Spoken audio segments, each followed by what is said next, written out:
ప్రతి ఎన్నికల్లోనూ భారతీయ జనతా పార్టీ విజయం కొరకే ఆర్ఎస్ఎస్ పనిచేస్తుంది కదా. అందువల్ల ఆర్ఎస్ఎస్ బీజేపీ వేరు అనేది సాంకేతిక పరమైనదే తప్ప రాజకీయ పరమైనది కాదు, ఐడియాలజికల్ది కాదు, భావోద్వేగపరమైనది కాదు.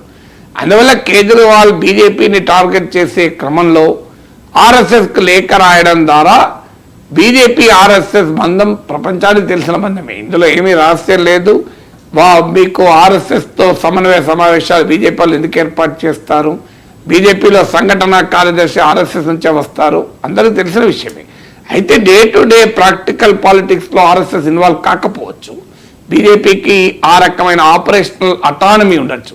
ఎందుకంటే ఈ సంఘాలు ఎలా ఉంటాయంటే బీజేపీ కానీ వామపక్షాలకు కానీ వాళ్ళకు అనేక ప్రజా సంఘాలు ఉంటాయి. మీకు ఆర్ఎస్ఎస్కు కానీ వామపక్షాలకు కానీ అనేక ప్రజా సంఘాలు పేరెంట్ అండ్ చైల్డ్ రిలేషన్షిప్ చాలా ఆసక్తి